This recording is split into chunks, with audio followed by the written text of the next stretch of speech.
the bay mare in the center of the dusty Lone Pine. California saloon had drawn a crowd, and Penelope Reeves stood before the animal with her wedding ring clutched in her sweating palm, knowing this gamble would either save her or damn her entirely. It was August 1878, and the heat radiating off the wooden floorboards matched the fever in her chest as she stared across the makeshift poker table at Dutch McCreary, the man who had stolen everything from her dead husband, except this one final chance at survival. "You sure about this, widow woman?" Dutch asked, his tobacco-stained teeth showing through a mean grin. "That ring's all you got left of your man." Penelope's jaw tightened. 3 months ago, Thomas had been alive, working their small ranch 15 miles outside of town. 3 months ago, she had not known what it meant to watch a man die from a rattlesnake bite while the nearest doctor was 2 days away.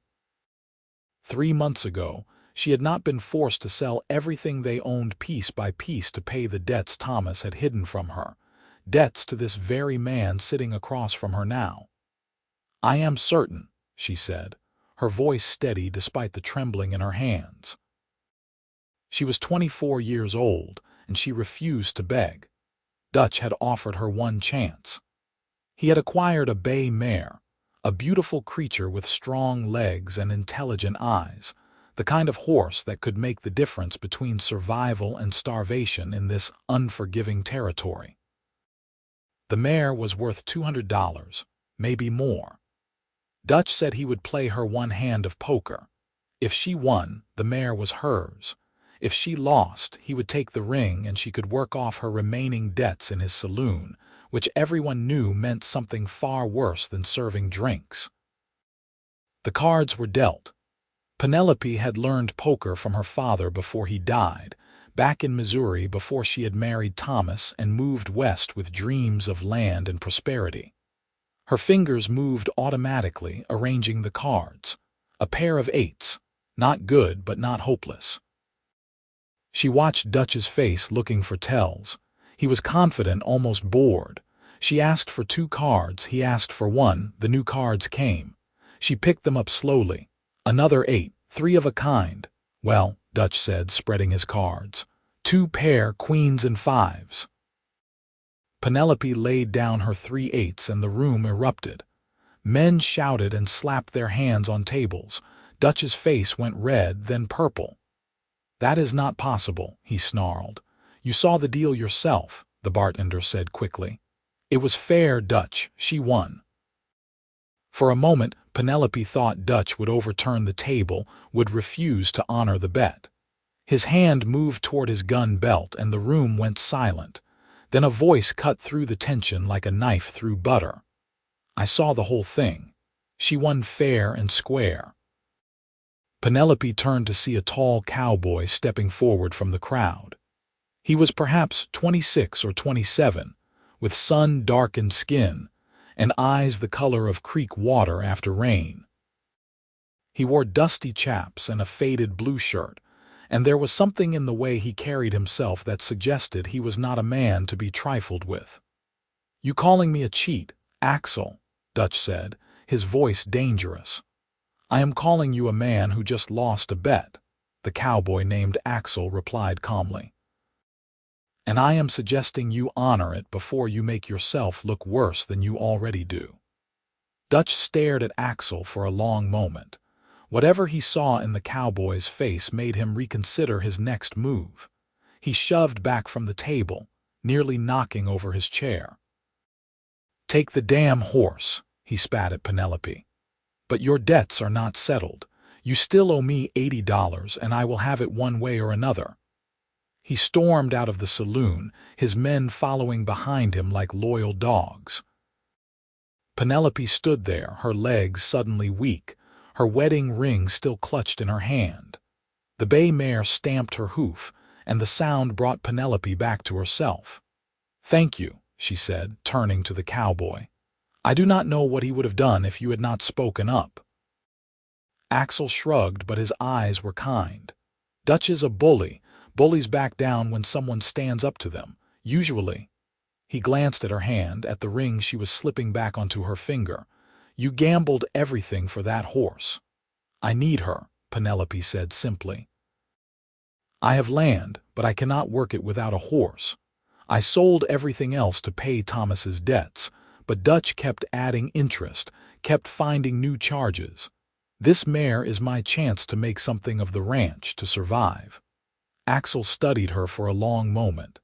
"That ranch 15 miles north. The one with the creek running through it. You know it. I have ridden past it.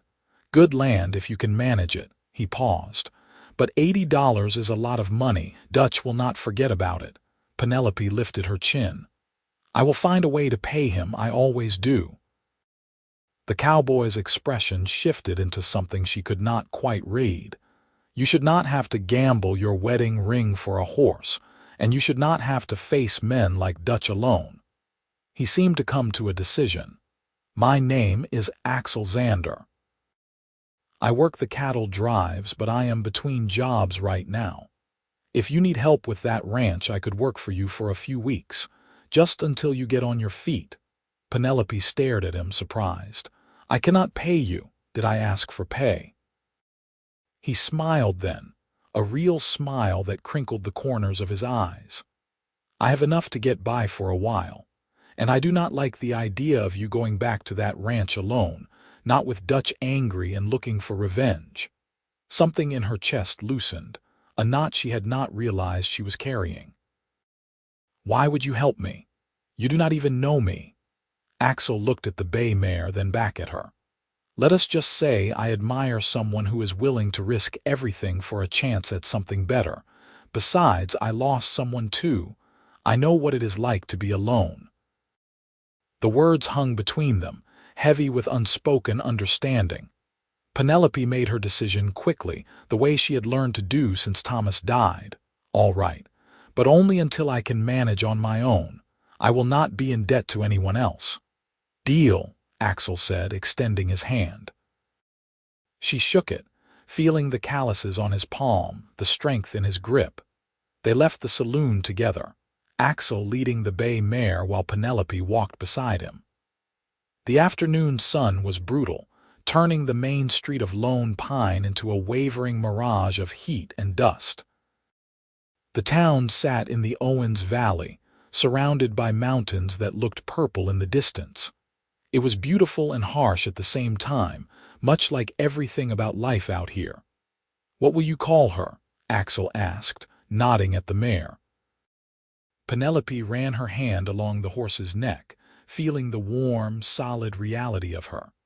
"Hope," she said quietly. "I will call her Hope."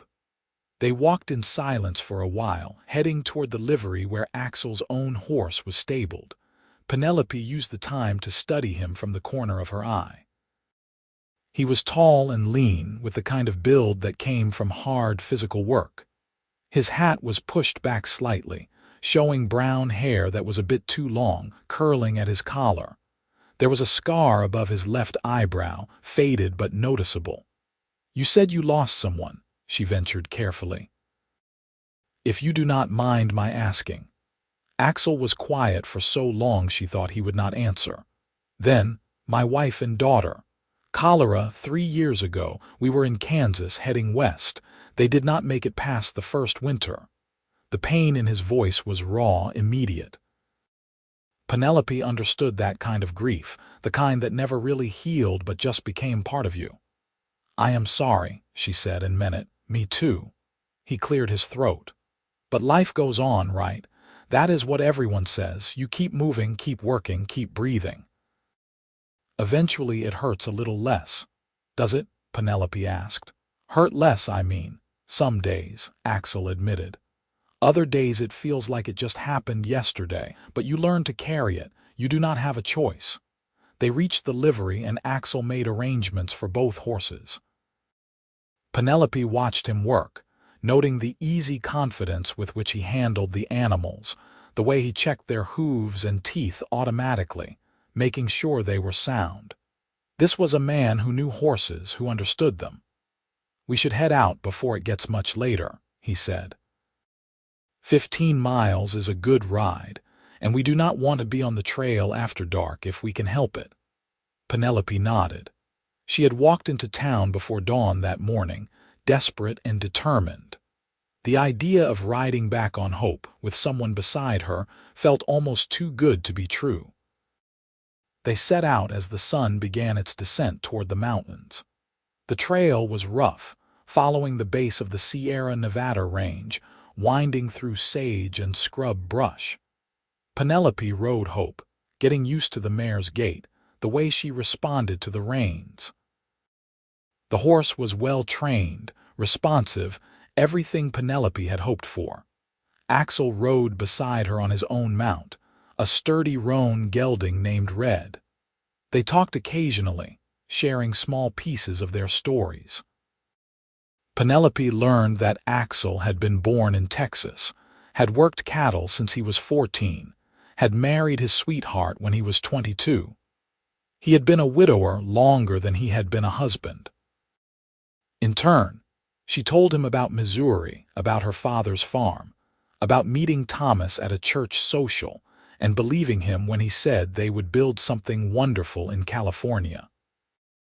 She told him about the shock of discovering the debts after Thomas died, the way Dutch had appeared like a vulture, claiming Thomas had borrowed money at exorbitant interest rates, had signed papers Penelope had never seen. "I think some of those debts were not real," she admitted. "But I have no way to prove it, and Dutch has friends, people who will back up whatever he says." Axel's face darkened. "Men like Dutch are parasites. They prey on people who are vulnerable, who do not have the power to fight back." "I am fighting back," Penelope said firmly. "That is why I gambled for the mare. I need to work the land, need to make it produce. I have water rights, I have good soil. If I can plant hay, maybe run a few cattle, I can make enough to pay off the debts and build something real." "That is a lot of work for one person," Axel observed. "I know. But what choice do I have?" He glanced at her, and there was something in his expression that made her breath catch. "Maybe you do not have to do it alone." Before she could respond, Axel's hand shot up in a gesture for silence. He pulled Red to a stop, his entire body tense. Penelope stopped Hope, her heart suddenly pounding. "What is it?" she whispered. "Riders," Axel said quietly, "coming up fast from behind." Penelope turned in her saddle and saw the dust cloud rising in the distance. 3 horses, maybe 4, moving at a gallop. "Dutch," she breathed, fear coating the word. Axel's jaw tightened. "Can you ride hard?" "Yes." "Then go. Head for those rocks up ahead, the ones near that stand of cottonwoods. I will be right behind you." "What are you going to do?" "Just go, Penelope." She dug her heels into Hope's sides, and the mare leaped forward. Behind her, she could hear Axel following, hear the thunder of pursuit growing louder. The rocks seemed impossibly far away, shimmering in the heat. Hope stretched out, running with everything she had, and Penelope leaned low over her neck, praying the mare would not stumble. They reached the rocks just as a gunshot cracked through the air. Penelope did not know if they were shooting at her or just trying to scare her, but she did not slow down. She guided Hope behind the largest boulder, dismounting almost before the horse had stopped moving. Axel was there a second later, rifle already in his hands. "Stay down," he ordered, positioning himself behind another rock. The riders came into view. Dutch and 3 of his men, all armed. They slowed as they approached the rocks, spreading out slightly. "Penelope Reeves," Dutch shouted. "You made a fool of me back there. Nobody does that and gets away with it," Axel called back before Penelope could respond. "She won that horse fair and square, Dutch. You have no call to chase her down like this. Axel Xander, always sticking your nose where it does not belong," Dutch sneered. "This is between me and the widow. Step aside and you will not get hurt." "I do not think so," Axel said calmly. He fired a shot that kicked up dust 5 feet in front of Dutch's horse. The animal reared and Dutch fought to control it. "Next one will not be a warning." The standoff stretched out, tension thick enough to choke on. Penelope's hands were shaking as she pressed herself against the rock. This was her fault. She had made Dutch angry, had humiliated him in front of his men. Of course he had come after her. "You cannot stay there forever," Dutch yelled. "I have all night." "So do I," Axel replied. "But the sheriff might be interested to know you are out here threatening a widow woman." "I wonder how that would look. The sheriff does not care what happens outside of town. Maybe, or maybe I will make him care." Another silence, this one longer. Penelope risked a glance around the rock and saw Dutch conferring with his men. They looked uncertain, looking between their boss and the rocks where Axel waited with his rifle. Finally, Dutch spat into the dust. "This is not over, Reeves. You still owe me money and I will have it. If you think hiding behind this cowboy will save you, you are wrong." He wheeled his horse around and galloped back toward town, his men following. Axel kept his rifle raised until they were out of sight, then lowered it slowly. "Are you all right?" he asked, turning to Penelope. She nodded, though her legs felt like water. "Thank you again. You keep saving me." "Seems to be becoming a habit," Axel said with a slight smile, but his eyes were serious. "Dutch meant what he said, Penelope. This is not over. He will come after you again." "What should I do?" The question came out smaller than she intended. Axel studied her for a long moment. "We get you home. We get your ranch working. And we figure out a way to deal with Dutch McCreary once and for all." The "we" in that sentence sent a flutter through Penelope's chest, something she had not felt in so long she had almost forgotten what it was. Hope. Not the horse, but the actual feeling. The possibility that she was not alone anymore. They rode the rest of the way to the ranch in silence, both of them watching the trail behind them for signs of pursuit. The sun was setting by the time they arrived, painting the sky in shades of orange and pink that seemed almost too beautiful for the day they had just endured. Penelope's ranch was small but well situated. The main house was a simple wooden structure with 2 rooms, a kitchen area and a sleeping area, with a loft above for storage. There was a small barn that needed repairs, a chicken coop that was empty, and a corral that had seen better days. But the land was good, 20 acres of it, with a creek running through the northeast corner that provided reliable water even in the dry season. "It is not much," Penelope said as they dismounted, suddenly seeing it through a stranger's eyes and feeling self-conscious. "It is more than most people have," Axel said. "Good water, good land, decent structures. With some work, this could be a fine operation." They took care of the horses first, rubbing them down and making sure they had water. Penelope's hands moved automatically through the familiar motions, but her mind was racing. She had a stranger in her home, a man she had just met today, and yet somehow it felt right, felt safe. "I do not have much for dinner," she admitted as they walked toward the house. "Some beans, some dried meat, bread from a few days ago." "Sounds like a feast," Axel said easily. "I will take care of the horses while you get started, then I will sleep in the barn. The barn has holes in the roof. I have slept in worse places." Inside the house, Penelope lit the lamps and started a fire in the small stove. Her hands were steadier now, purpose driving out fear. She put beans on to heat, sliced the bread, found an onion she had been saving. It was not much, but it was something. Axel came in a while later, having seen to the horses and checked the property. "You have some fence that needs mending, and that barn really does need a new roof. But the well is good, and the land looks fertile." They ate at the small table Thomas had built, the silence between them comfortable rather than awkward. Penelope could not remember the last time she had shared a meal with someone, the last time the house had felt anything other than empty and haunting. "Tell me about your plan," Axel said after a while. "For the ranch." Penelope set down her spoon. I want to plant hay in the south field, the one nearest the creek. I can irrigate it if I am careful with the water. Hay sells well to the cattle operations, and I can harvest it myself if I have to. I also thought about getting some chickens, maybe a milk cow. If I can build up some capital, I could eventually get a few head of cattle, run them on the north pasture. Axel nodded slowly. That is a solid plan.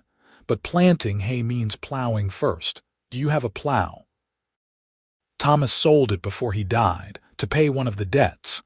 We can borrow one or rent one maybe, and you will need seed. I know. The weight of it all pressed down on her again. I will find a way. I believe you will. Axel's voice was certain. You gambled your wedding ring for a horse. That takes courage. The rest is just hard work. After dinner, Axel insisted on doing the dishes while Penelope tidied up the kitchen. It felt strange, having someone help with the small domestic tasks that had been hers alone for months. Strange, but also wonderful in a way that made her throat tight. I will get you some blankets for the barn, she said. I told you I have slept in worse places. That does not mean you should have to. She found the spare blankets Thomas had used for traveling, along with a pillow that was more flat than not. Axel took them with a quiet thank you, and their fingers brushed for just a moment. The contact sent a jolt through her, unexpected and unwelcome. She pulled back quickly. Good night, Axel. Good night, Penelope. She watched him walk to the barn, his figure silhouetted against the darkening sky, and then closed the door. Alone in the house, she leaned against the wood and let out a long, shaky breath. What was she doing? She had known this man for less than a day, and she had already let him into her life, onto her property, into her problems. But when she touched her wedding ring, feeling the worn gold under her fingers, she did not feel the guilt she expected. Thomas was gone. She had loved him, had mourned him, but she could not live in grief forever. And maybe, just maybe, Axel Xander had come into her life for a reason. She slept fitfully that night, jerking awake at every small sound, half expecting Dutch and his men to come thundering into the yard. But the night remained quiet except for the crickets and the occasional call of an owl. Dawn came early and bright. Penelope was already up and making coffee when she heard movement from the barn. A few minutes later, Axel knocked on the door frame. Morning, he said. I hope I did not wake you. I have been up for a while. She poured coffee into 2 tin cups, handing him one. I am used to waking early. They stood together in the doorway, watching the sun rise over the mountains. The light turned everything golden, illuminating the ranch in its stark simplicity.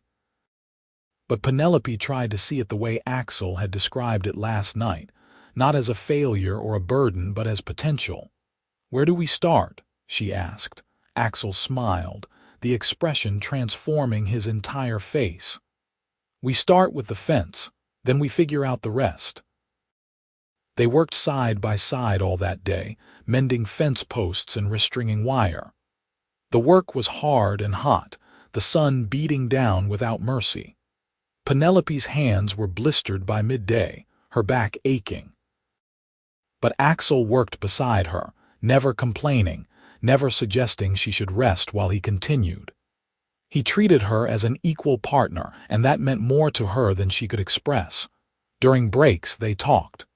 Small things at first, favorite foods, childhood memories, places they had seen. But gradually, the conversations deepened. Axel told her about his daughter, Clara, who had been only 4 when she died. He described her laugh, her fascination with butterflies, the way she had looked at the world with wonder. In turn, Penelope found herself talking about Thomas in a way she had not been able to before. Not just the grief, but the reality of their marriage. The way they had loved each other but had not always understood each other. The way Thomas had made decisions without consulting her, had kept secrets he thought were protecting her, but had ultimately left her vulnerable. I was angry at him for a long time, she admitted as they sat in the shade of the barn, eating the lunch she had packed.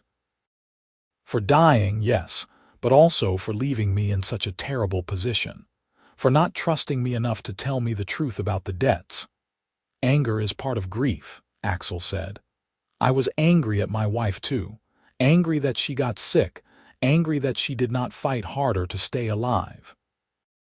It does not make sense, but feelings do not always make sense. No, Penelope agreed softly. They do not. Their eyes met and something passed between them. An understanding, yes, but also something more. Something that made Penelope's pulse quicken and her breath catch. Axel looked away first, clearing his throat. We should get back to work. They spent the next week in a similar pattern, working from dawn until dusk, sharing meals, talking in the evenings. Axel proved to be as good as his word. He repaired the barn roof, fixed the corral, even managed to trade some work with a neighbor for the loan of a plow. Together, they began preparing the south field for planting. Penelope felt herself growing stronger, both physically and emotionally. The constant work toned her muscles, darkened her skin. But more than that, having Axel there gave her something she had not realized she was missing: companionship. Someone to share the burden with, someone to laugh with when things went wrong, someone to celebrate the small victories. She found herself watching him when he did not know she was looking. The way he moved, economical and efficient. The way he treated the animals with gentle respect. The way he sometimes caught her eye and smiled, as if they were sharing a private joke. And slowly, terrifyingly, she realized she was developing feelings for him. Real feelings, the kind that went beyond gratitude or friendship. It had been 10 days since the incident with Dutch, and Penelope was beginning to hope that maybe he had forgotten about her, or at least decided she was not worth the trouble. Then, one afternoon while she and Axel were working in the field, a rider appeared on the trail. Axel saw him first and put down his shovel, wiping sweat from his forehead. "Stay behind me," he said quietly. But as the rider came closer, Penelope saw that it was not one of Dutch's men. It was a younger man, maybe 19 or 20, wearing a deputy's badge. "Afternoon," the deputy called out as he approached. "I am looking for Penelope Reeves."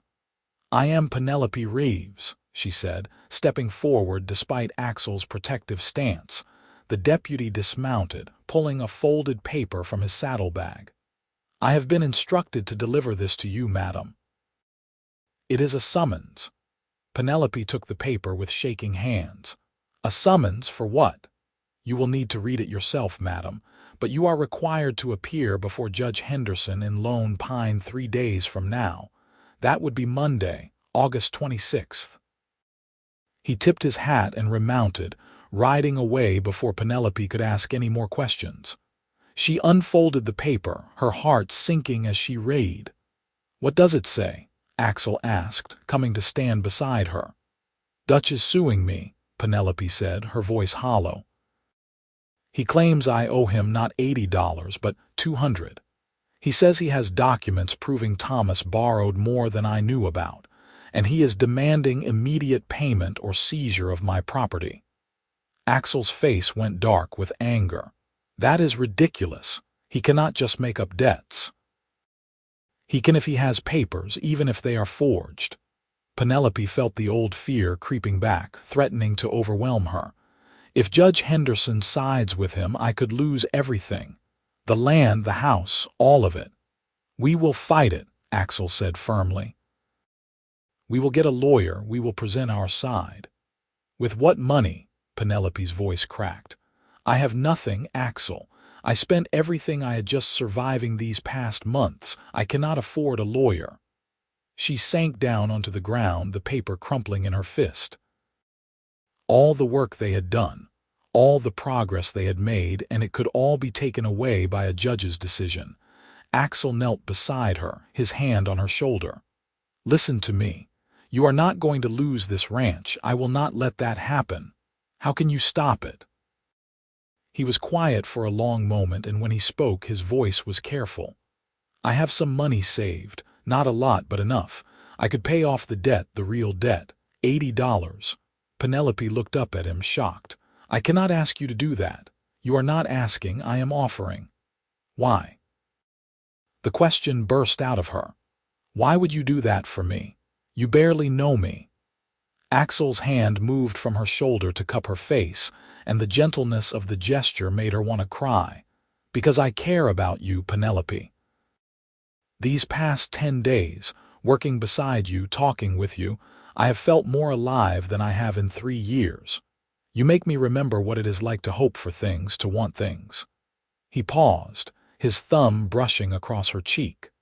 "I am not offering to pay your debts out of pity.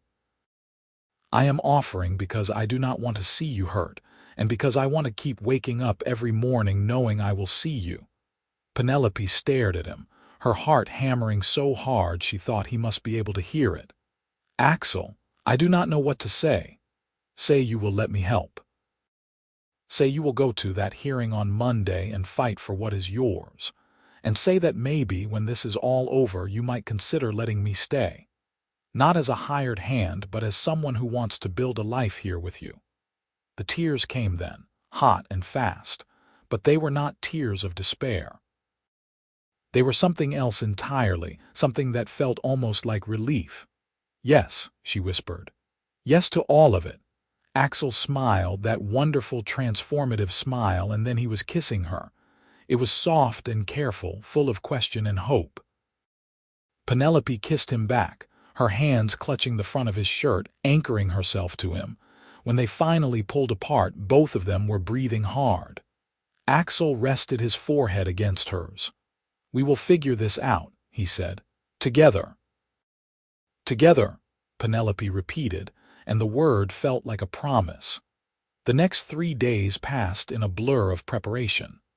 Axel rode into Lone Pine and made some inquiries, trying to find out what documents Dutch claimed to have.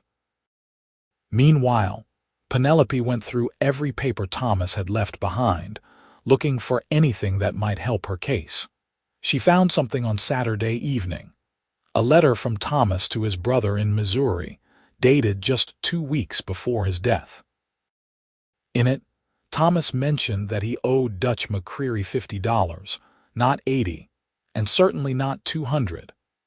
It was not much, but it was something. On Sunday, they attended church in Lone Pine, and Penelope was surprised by the number of people who approached her afterward. Neighbors she barely knew, townspeople she had only seen in passing, all of them expressing support. Several mentioned that they had also had problems with Dutch, that he had a reputation for sharp dealing and false debts. One older woman, Mrs. Patterson, pulled Penelope aside. "My husband dealt with Dutch 10 years ago," she said quietly. "Dutch claimed papers that did not exist, tried to take our land. We fought him in court and won, but it took everything we had. You be careful, dear. That man is dangerous." "How did you prove the papers were false?" Penelope asked. "We found the real documents, the ones Dutch had altered. He had changed numbers, forged signatures. Judge Henderson does not tolerate fraud, but you have to have proof." Penelope thanked her and filed the information away. Proof. That was what she needed. Monday morning dawned clear and hot. Penelope dressed in her best dress, the dark blue one she had worn to Thomas's funeral, and pinned up her hair. Axel wore his cleanest shirt and had even shaved. They rode into town together, hope and red moving at an easy pace. "Are you nervous?" Axel asked. "Terrified," Penelope admitted. "But also angry. Dutch has no right to do this, no right to try to steal what Thomas and I worked for. That is the spirit. Let that anger fuel you." The courthouse was a simple wooden building on the main street, serving double duty as the town hall. Inside, it was already crowded.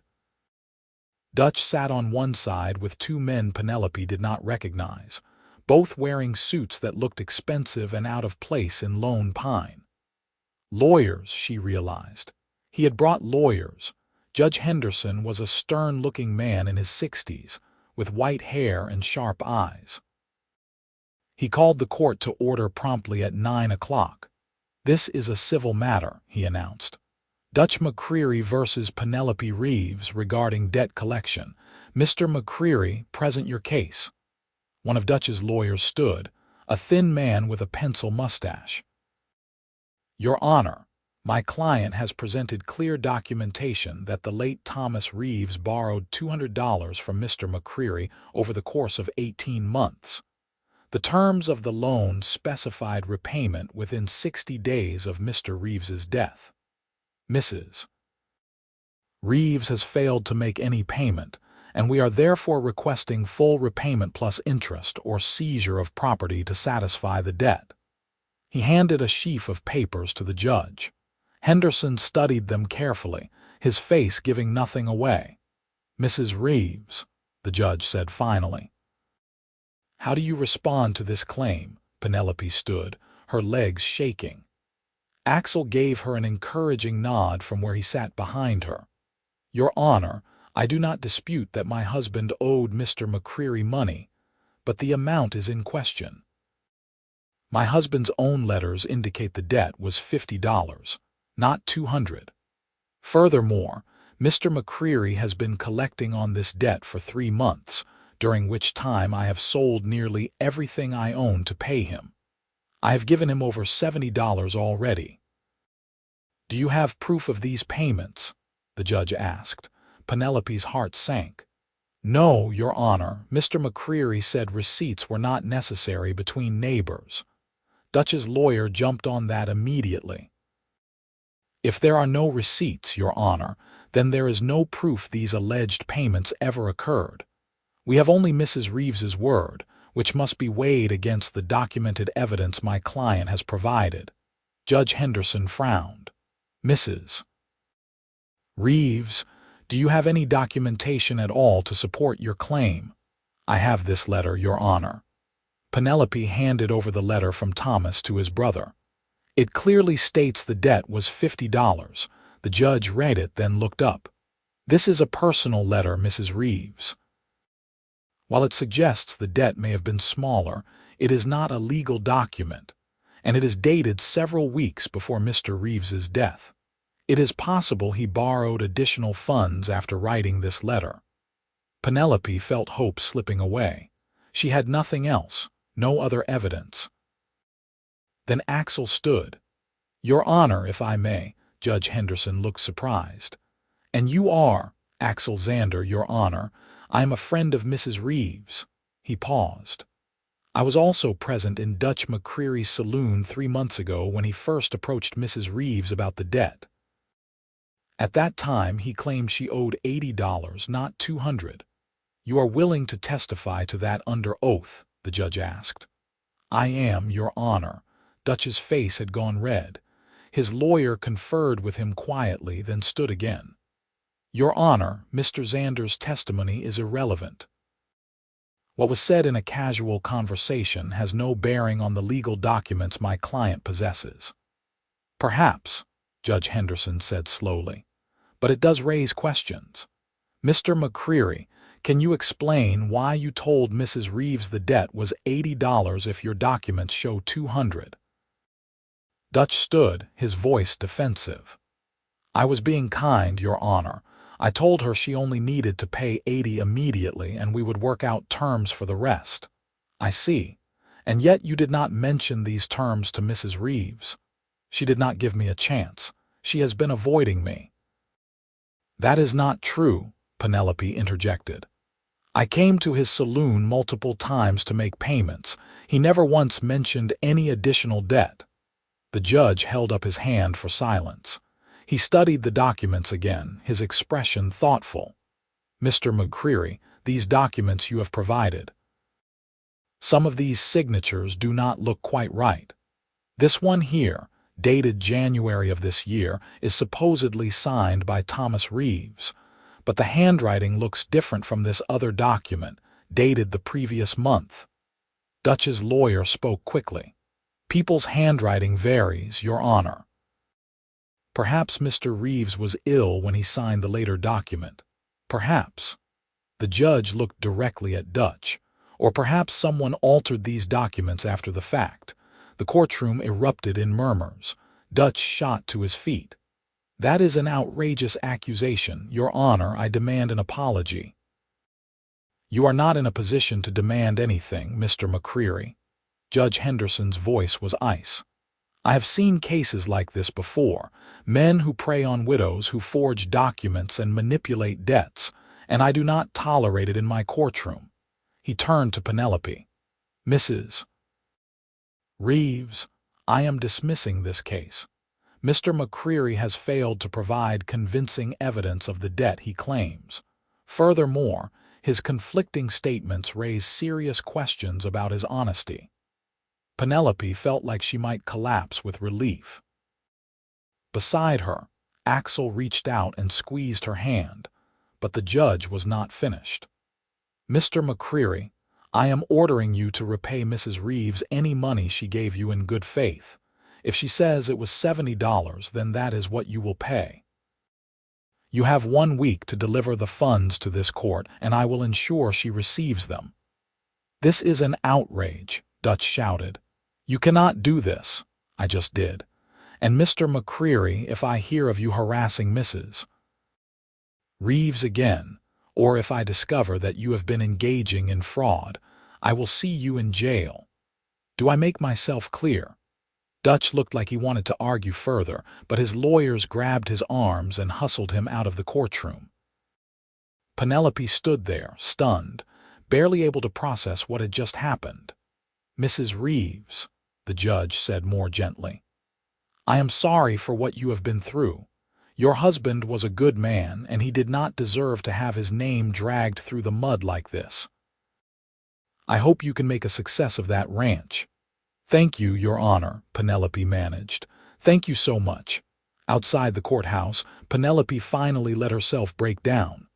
Axel held her while she cried tears of relief and exhaustion, not caring who saw them. "It is over," she kept saying. "It is really over. You were amazing in there," Axel said, pressing a kiss to the top of her head. "So strong, so brave. I could not have done it without you, if you had not testified, if you had not been there. But I was there, and I will keep being there for as long as you will have me." Penelope pulled back to look up at him. "You meant what you said about staying, about building a life together. Every word." His expression was serious, earnest. "I know it has only been 2 weeks since we met. I know it is fast, maybe too fast. But Penelope, I have never been more certain of anything. I want to wake up on that ranch with you every morning. I want to work beside you, build something with you. I want to make you happy." "You already do," Penelope said softly. "You make me happier than I ever thought I could be again." "Then say you will marry me." The words rushed out of him. "Not right away if you are not ready, but someday. Say you will be my wife."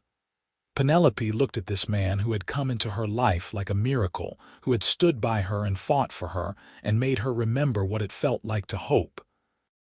She thought about her wedding ring, the one she had been willing to gamble for a chance at survival. She thought about Thomas and the life they had tried to build together. And then she thought about the future, about the ranch she and Axel could create, about the life they could share.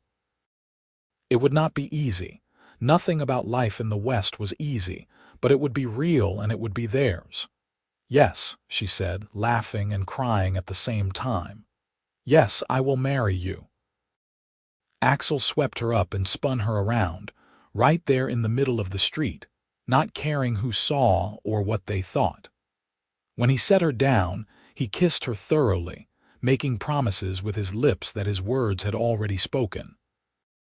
"I will win you a better ring," he said when they finally broke apart. "A real ring, a beautiful one. You deserve that." Penelope thought about the wedding ring on her finger, the one she had been prepared to gamble away. She pulled it off now and looked at it for a long moment. "Thomas would want me to be happy," she said softly. "He would want me to move on to live." "I think you are right," Axel agreed. "I want to keep this ring," Penelope said, "but not as my wedding ring. As a memory, a reminder of where I came from. When you give me a new ring, that will be about where I am going. Does that make sense?" "Perfect sense." Axel took her hand, the one where the ring had been. "Whatever ring I give you, no matter how simple or fancy, it will mean the same thing. My promise to stand by you, to work beside you, to love you for the rest of my life." They rode back to the ranch in high spirits, making plans for the future. They would finish preparing the south field and plant the hay before the season got too late. Axel knew a man who raised chickens and might be willing to sell them a few hens and a rooster. They could get married in the spring after the first harvest, when they had proven they could make the ranch work. But first, there was work to do. The next few weeks passed in a blur of activity. Axel proved to be as good as his word about everything. He worked tirelessly, often pushing himself from dawn until well past dark. Together, they plowed the south field and planted the hay seed Axel had purchased with some of his savings. They repaired the chicken coop and bought 6 hens and a rooster from Axel's contact. They even managed to acquire a milk cow from a neighbor who was moving back east and needed to sell his livestock quickly. Penelope had never worked so hard in her life, but she had also never been happier. Every day brought new challenges, but they faced them together. When the irrigation ditch collapsed, they rebuilt it. When a coyote got into the chicken coop, they reinforced the fencing. When the milk cow proved to be stubborn and difficult, they patiently worked with her until she learned to trust them. And in the evenings, after the work was done, they sat together on the porch and talked about everything and nothing. Axel moved into the house, sleeping in the loft at first, but eventually they stopped pretending there was any real separation between them. They grew closer in every way, learning each other's rhythms, each other's dreams. One evening in late September, as they watched the sunset paint the sky in brilliant colors, Axel pulled something from his pocket. "I know we said we would wait until spring," he said, "but I could not wait any longer." He opened his hand to reveal a ring. It was simple silver with a small turquoise stone, the kind of ring a cowboy could actually afford, but it was beautiful in its simplicity. "Axel," Penelope breathed, "it is perfect. I had it made by the silversmith in town. The turquoise is from Nevada, mined by a man I rode with on a cattle drive last year. It reminded me of your eyes, the way they look when you are happy." Penelope held out her hand, and Axel slipped the ring onto her finger. It fit perfectly, settling into place like it belonged there. "Will you marry me this week?" he asked. "I know it is sooner than we planned, but Penelope, I do not want to wait. I want you to be my wife. I want to start our life together now, not someday." "Yes," Penelope said without hesitation. "Yes, this week, tomorrow, whenever you want." They were married 3 days later by the circuit preacher who happened to be passing through Lone Pine. It was a simple ceremony, held in the church with only a handful of witnesses. Mrs. Patterson came, along with several of the neighbors who had supported Penelope during the trial. The preacher spoke about love and commitment, about building a life together through hard work and faith. When Axel slipped the ring onto her finger for the second time, making it official, Penelope felt a sense of rightness that went soul deep. This was where she was meant to be. This was who she was meant to be with. They celebrated with a simple meal at the ranch, just the two of them.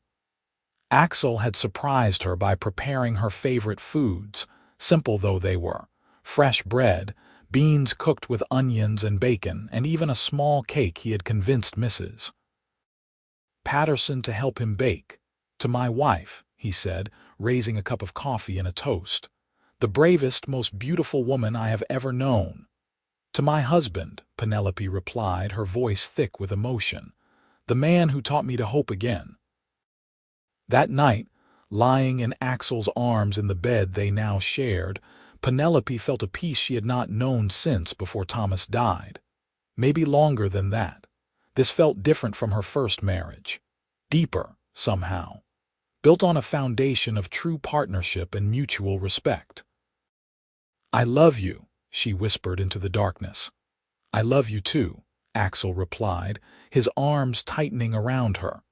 "I will love you until the day I die, and probably longer than that." The seasons changed, and the ranch transformed along with them. The hay crop came in strong and healthy, yielding enough to sell to the nearby cattle operations with some left over for their own use. The chickens proved to be excellent layers, and Penelope began selling eggs in town. The milk cow finally gentled and provided them with fresh milk daily, which Penelope learned to turn into butter and cheese.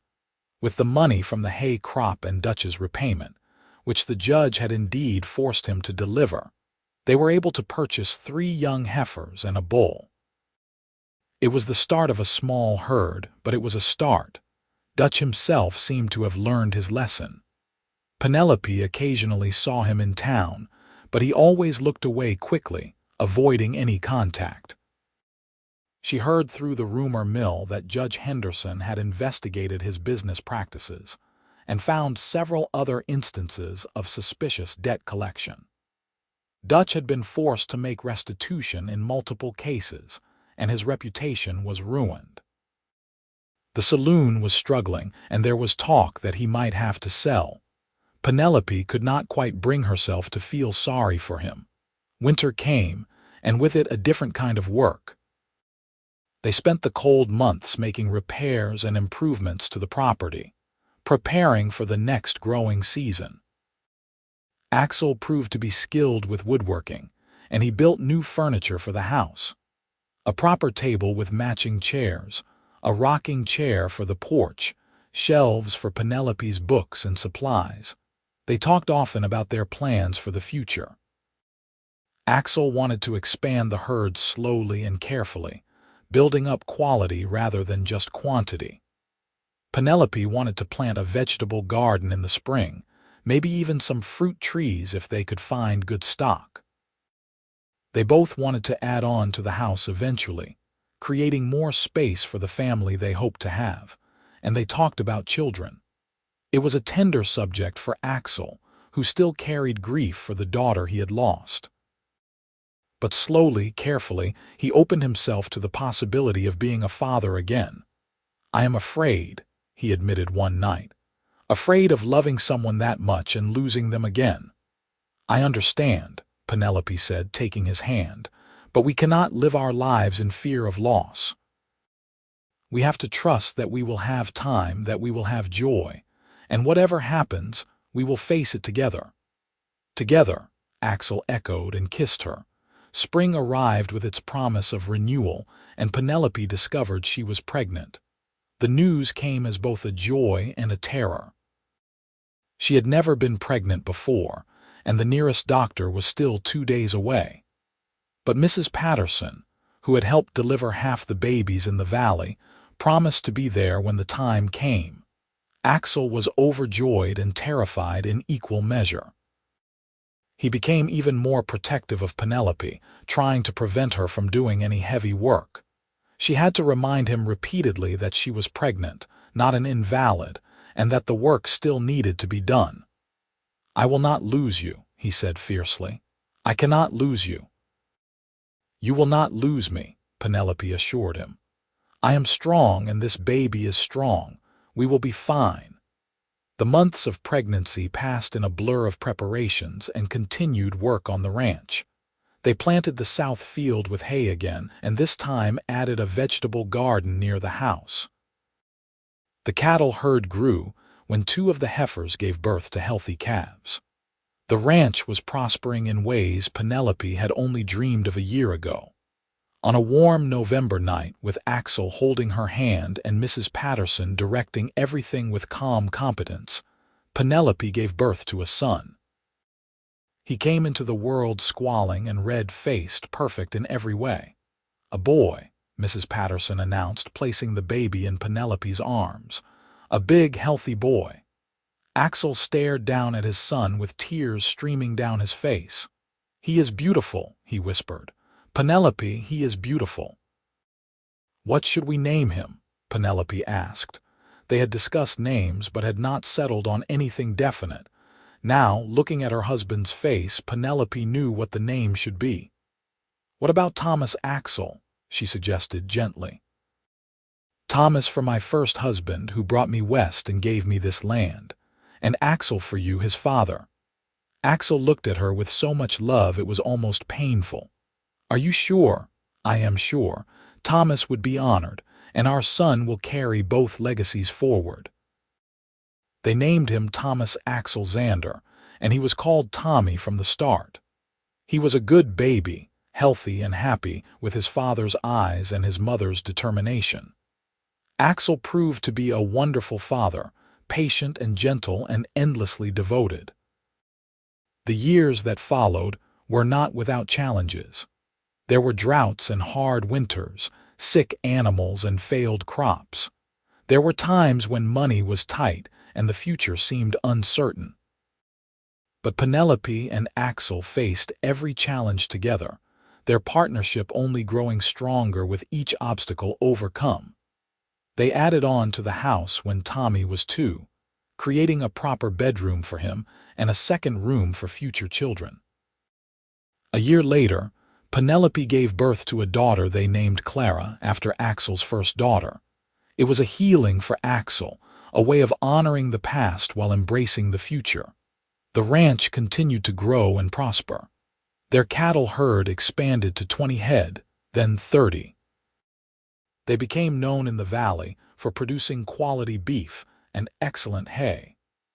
Other ranchers came to Axel for advice, and Penelope became the go-to person for anyone needing help with injured animals or medical emergencies. When Tommy was 5 and Clara 3, they had another daughter whom they named Grace. She was born during a spring thunderstorm, coming into the world with the same fierce determination her mother possessed. Lone Pine itself changed over the years. New families moved in, and the town grew. Dutch McCreary eventually sold his saloon and left the territory. No one knew where. Judge Henderson retired, and his replacement proved to be equally fair and just. The railroad came through, bringing more commerce and more opportunities. But the Xander Ranch remained constant, a testament to hard work and love and the courage to hope even in the darkest times. One evening, when they had been married for 7 years, Penelope and Axel sat on their porch watching their children play in the yard. Tommy was teaching Clara how to rope a fence post while Grace toddled around collecting wildflowers. "You remember the day we met?" Penelope asked, leaning against Axel's shoulder. "Every detail," he replied. "You standing in that saloon, gambling your wedding ring for a bay mare. I thought you were either the bravest or the craziest woman I had ever seen." "Maybe both," Penelope said with a laugh. "I was so scared, but also so determined. I could not let Dutch win. And I told you I would win you a better ring." Axel lifted her hand, looking at the simple silver band with its turquoise stone. "I did win you a better ring, did not I?" "You did. But more than that, you won me a better life, a real life full of love and purpose." "We won it together," Axel corrected. "Everything we have, everything we are, we built it together." Penelope thought about the woman she had been 7 years ago, desperate and alone and willing to gamble everything for a chance at survival. She thought about the cowboy who had stepped forward to defend her, who had offered his help without expecting anything in return. She looked at the ring on her finger, the symbol of promises kept and dreams fulfilled. Then she looked at the ranch they had built, at the children playing in the yard, at the man beside her who had given her the greatest gift of all, the courage to hope. "I love you, Axel Xander," she said. "I love you too, Penelope Xander," he replied. "Today, tomorrow, and every day after that." As the sun set over the Sierra Nevada, painting the sky in shades of gold and crimson. The Xander family sat together on their porch. Tommy ran up to show his father the perfect loop he had finally managed with the rope. Clara brought her mother a bouquet of wildflowers, slightly wilted but given with such love that Penelope felt tears prick her eyes. Grace climbed into Axel's lap and promptly fell asleep, exhausted from her adventures. This was happiness, Penelope thought. Not the absence of hardship, but the presence of love strong enough to weather any storm. Not the easy road, but the right one, walked hand in hand with someone who would never let you fall. The ranch that had nearly been taken from her had become a home, a true home, filled with laughter and love and the daily miracles of family life. The bay mare she had gambled for, Hope, now grazed peacefully in the pasture with her own foals running beside her. The land Thomas had bought and died on had been transformed into something he would have been proud of. And the cowboy who had promised to win her a better ring had done so much more than that. He had won her heart, had given her a future, had shown her that even in the harsh reality of the Wild West, love could flourish and grow strong. As darkness fell and the stars began to appear overhead, Axel carried sleeping Grace inside while Penelope herded Tommy and Clara toward bedtime. It was an ordinary evening, much like hundreds that had come before and hundreds that would come after. But to Penelope, every evening with her family was extraordinary. Every day was a gift, hard-won and deeply cherished. Later, after the children were tucked into bed and the house was quiet, Penelope and Axel stood together in the doorway, looking out at the ranch they had built together. The barn stood solid and strong, its roof no longer leaking. The corral held their horses, including Hope, who had given them several excellent foals over the years. The fields stretched out in orderly rows, ready for the next planting season. "You ever regret it?" Axel asked quietly. "Gambling your wedding ring that day, taking such a huge risk?" Penelope thought about it seriously, then shook her head. "No, that gamble led me to you. It led me to this life. If I had not taken that risk, I would have lost everything anyway. At least this way I had a chance." "You have always been a fighter," Axel said admiringly. "That is one of the things I love most about you." "I learned from the best," Penelope replied, squeezing his hand. They stood there in comfortable silence for a while longer, then went inside and closed the door on another day. Upstairs in the loft, Tommy and Clara whispered to each other in the darkness, making plans for tomorrow's adventures. In the smaller bedroom, Grace slept peacefully, one small fist curled around her favorite stuffed rabbit.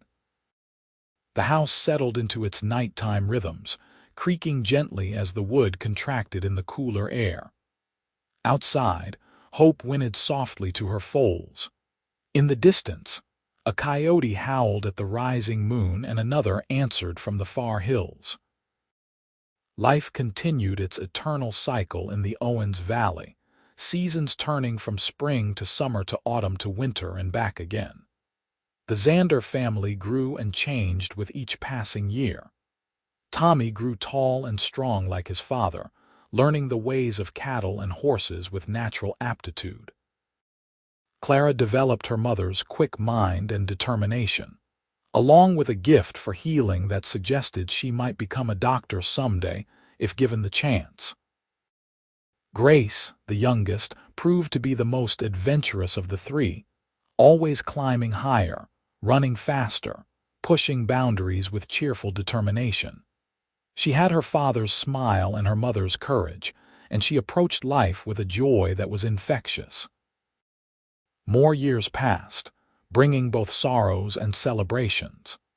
Mrs. Patterson died peacefully in her sleep at the age of 78, having delivered 3 generations of babies in Lone Pine. The whole town mourned her loss, and Penelope named her next daughter after her, little Rebecca Patterson Xander, born when Tommy was already 12 years old. The ranch continued to prosper, becoming one of the most successful operations in the valley. Axel's reputation as an honest, fair dealer spread throughout the territory, and he was often asked to arbitrate disputes between other ranchers. Penelope became known as the woman to see if you needed medical help, having learned so much from Mrs. Patterson over the years that she was nearly as skilled as any trained doctor. They taught their children the values they held dear: hard work, honesty, compassion, and the courage to stand up for what was right. They told them stories about how their parents had met, about the gamble that had changed everything, about the importance of hope even in the darkest times. Tommy grew into a fine young man, and at 20, he married the daughter of a neighboring rancher. They built a house on the southern section of the Xander property and started their own family, adding grandchildren to the ranch's legacy. Clara did indeed pursue medicine, traveling to San Francisco to study nursing, then returning to open a small clinic in Lone Pine. She married a schoolteacher, a kind man who supported her ambitions and worked beside her to improve the town. Grace grew into a spirited young woman who loved horses more than anything else in the world. She became a renowned horse trainer, known throughout California for her skill and gentle methods. She married later than her siblings, choosing a cowboy much like her father, a man who understood her need for independence and adventure.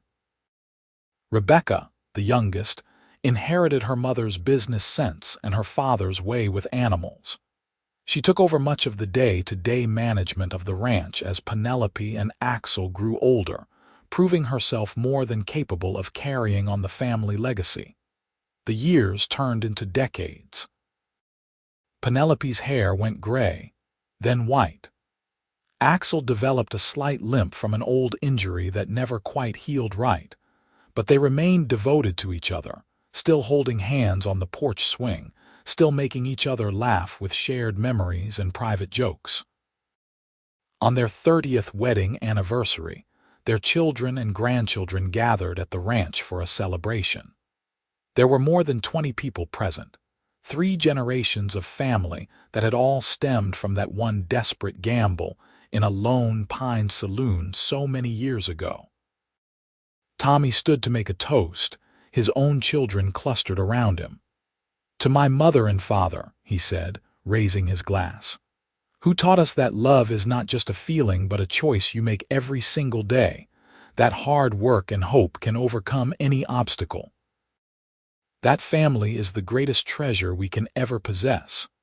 To Grandma and Grandpa, the grandchildren chorused, and everyone drank.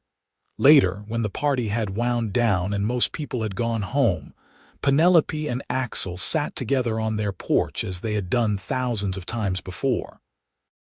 The ranch spread out before them, transformed by decades of work but still recognizably the same place where they had started their life together.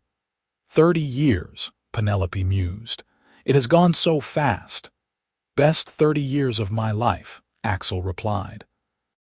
He was 73 now, but his eyes were still the same creek water green that had captivated her all those years ago. Penelope looked at her wedding ring, the simple silver band with its turquoise stone. It was worn now, the silver thinned in places from decades of wear. But it was still beautiful to her, still precious. "You kept your promise," she said softly. "You said you would win me a better ring, and you did. But more than that, you won me a better life than I ever could have imagined."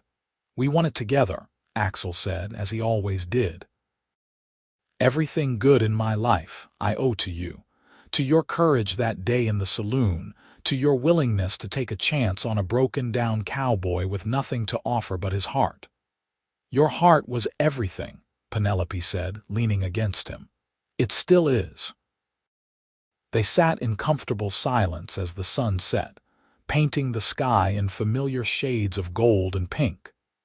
The bay mare Hope had died years ago, but her descendants still grazed in the pasture, carrying on her legacy just as the children carried on theirs.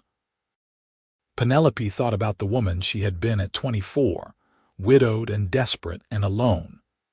She thought about the choice she had made to gamble everything on one hand of cards, the choice that had brought Axel into her life. If she had made a different decision that day, if she had given in to despair or fear, none of this would exist. Not the ranch, not the family, not the love that had sustained her through 3 decades. Life in the Wild West had been hard, just as hard as everyone said. There had been droughts and storms, sick animals and failed crops, financial worries and family struggles. But there had also been joy beyond measure. Children and grandchildren, sunrises over the mountains, harvest celebrations and Christmas mornings, and the daily comfort of working beside someone who loved you completely. "No regrets?" Axel asked, echoing the question he had posed so many years ago. "Not a single one," Penelope replied firmly. "You? Only that I did not meet you sooner. But I suppose we both needed our first marriages, hard as they were, to become the people we needed to be for each other." It was true. The losses they had both suffered, the hardships they had both endured, had shaped them into people who could appreciate what they had together. People who knew how precious and fragile happiness could be, and who were willing to fight for it every single day.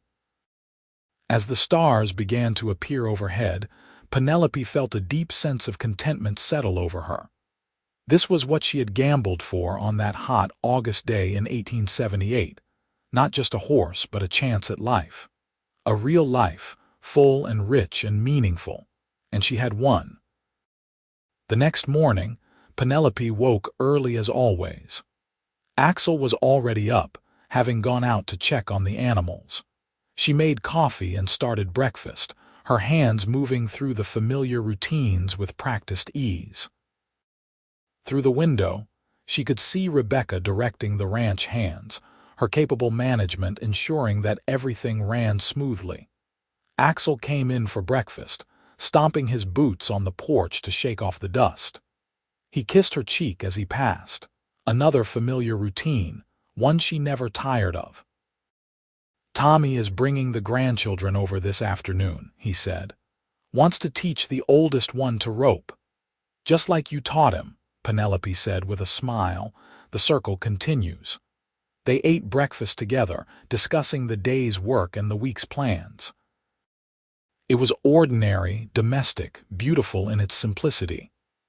This was the life they had built, one day at a time, one choice at a time. After breakfast, Penelope went out to tend her garden.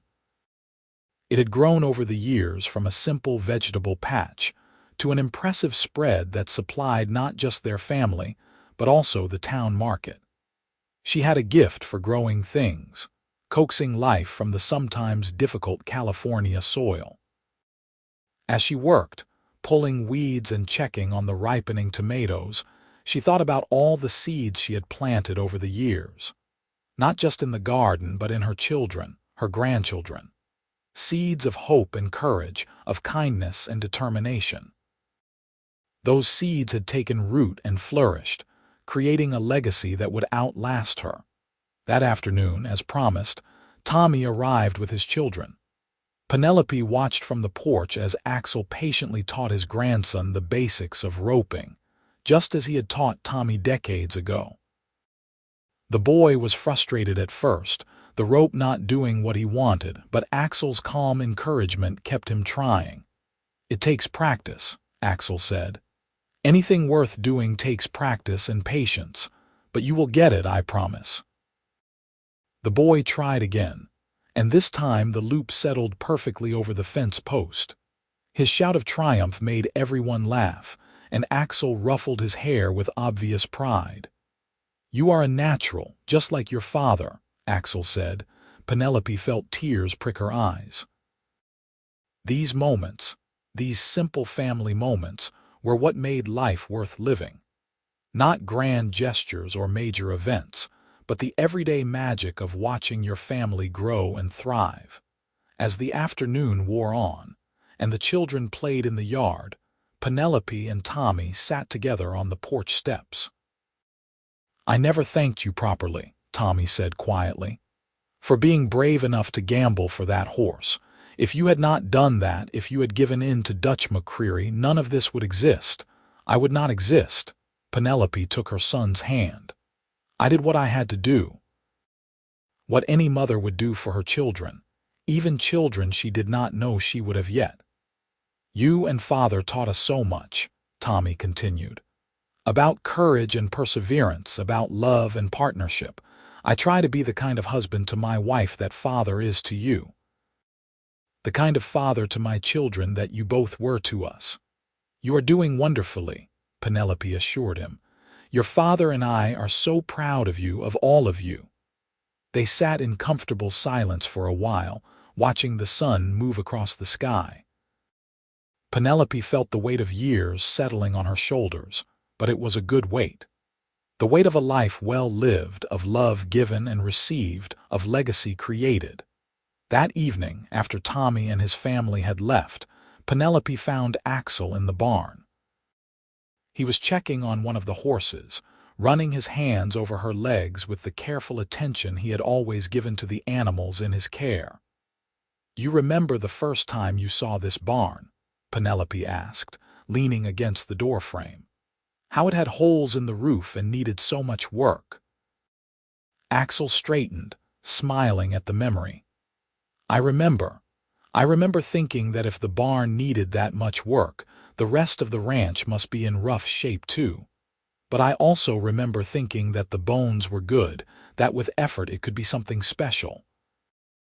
"You were not just talking about the barn, were you?" "No," Axel admitted, coming to stand beside her. "I was talking about you too. You were hurt and grieving and struggling, but I could see your strength, your potential. I knew that given a chance, you would not just survive but thrive." "We thrived together," Penelope said, taking his hand. "I could not have done it alone. Neither could I." They stood together in the barn doorway, watching the last light of day fade from the sky. Around them, the ranch settled into its evening routines. Horses shifted in their stalls, chickens roosted in their coop, cattle lowed in the distant pastures. It was the sound of home, of life continuing its eternal cycles. "When we are gone," Penelope said thoughtfully, "what do you think people will remember about us?" Axel considered the question. "I hope they will remember that we loved each other well, that we built something that lasted, that we treated people fairly and tried to leave the world a little better than we found it. That is a good legacy. It is enough." As they walked back to the house, arms around each other, Penelope felt grateful for every moment, every choice that had led her to this place. The gamble she had taken all those years ago had paid off in ways she could never have imagined. She had bet everything on a bay mare and a desperate hope for survival. Instead, she had won a lifetime of love, a family that would carry on long after she was gone, and the deep satisfaction of knowing she had lived fully and well. The years continued to pass, as they always do. Penelope and Axel grew older, more gray, more weathered by time. But their love never wavered, never diminished. If anything, it grew stronger with each passing year, deepened by shared history and mutual devotion. When Penelope was 75, she fell ill with pneumonia. For weeks, she hovered between life and death while Axel sat by her bedside, holding her hand and refusing to leave. The children came, one by one, to say what they feared might be final goodbyes. But Penelope was not ready to go yet. With characteristic determination, she fought her way back to health, emerging thin and weak but alive. "You scared me," Axel said when she was finally well enough to sit up and take proper food. His face was haggard from worry and lack of sleep. "I am sorry," Penelope said, squeezing his hand. "But I am not ready to leave you yet. We still have more sunsets to watch together." "Good, because I am not ready to let you go either." She recovered slowly but surely, and by spring she was back to working in her garden, though at a slower pace than before.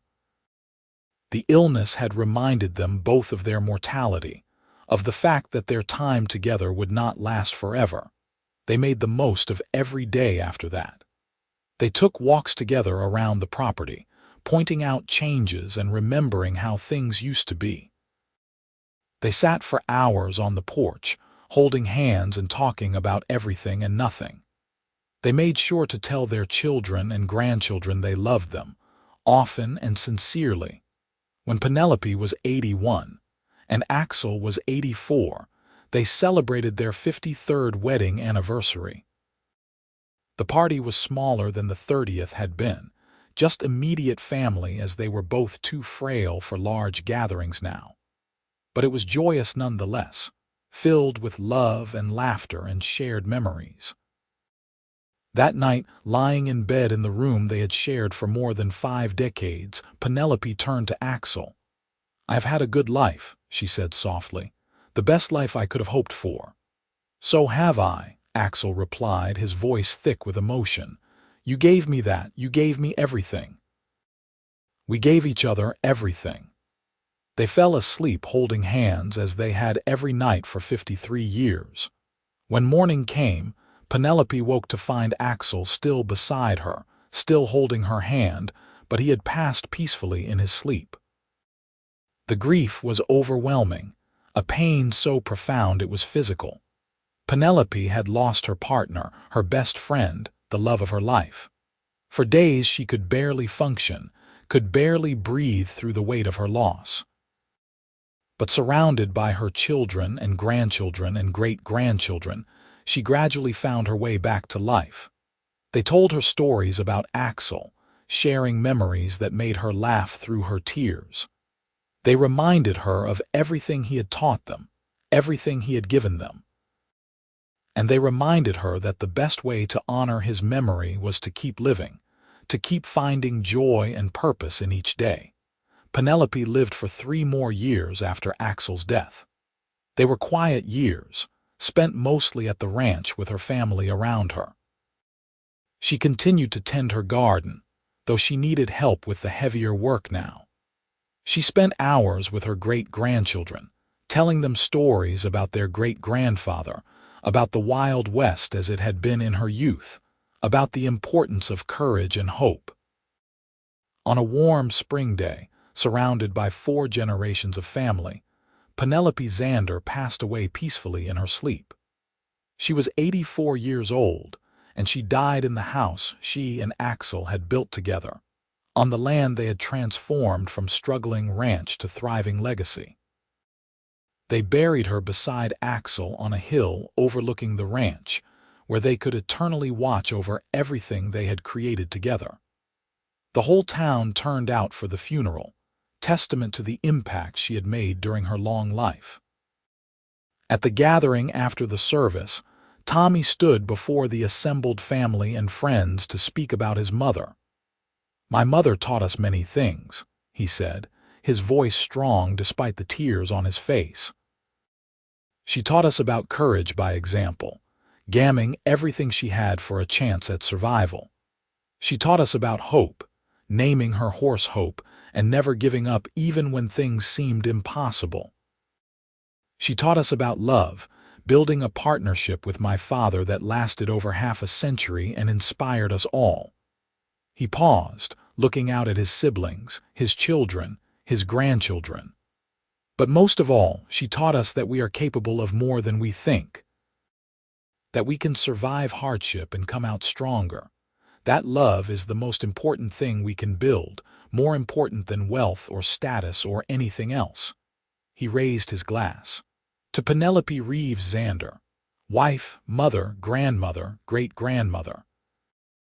The woman who gambled her wedding ring for a bay mare and won herself an extraordinary life.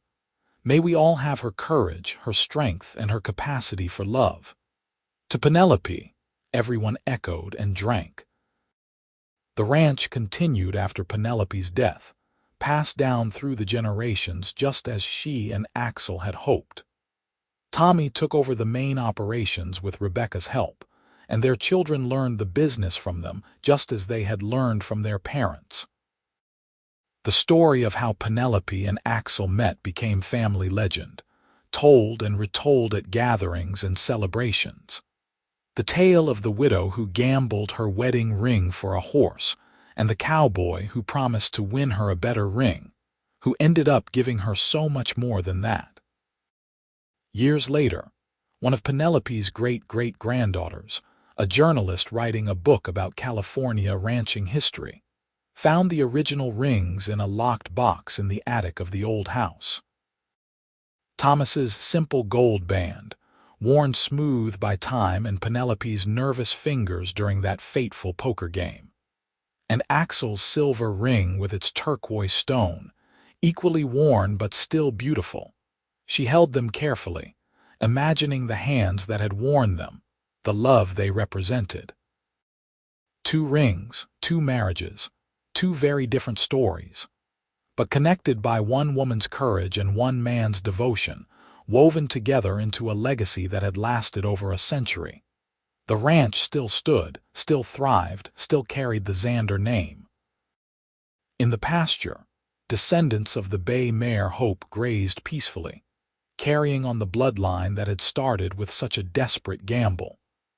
The house had been expanded and modernized, but the original structure remained, lovingly preserved as a reminder of where it all began.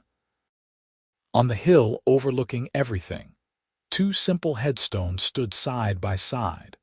Penelope Reeves Xander, 1854-1938, beloved wife, mother, grandmother, she taught us courage. Axel Robert Xander, 1851-1935, beloved husband, father, grandfather, he taught us hope. The story ended where it began, with a gamble and a promise.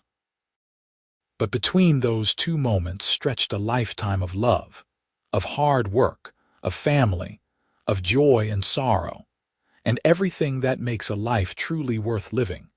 Penelope had walked into that saloon in Lone Pine with nothing but her wedding ring and a desperate hope.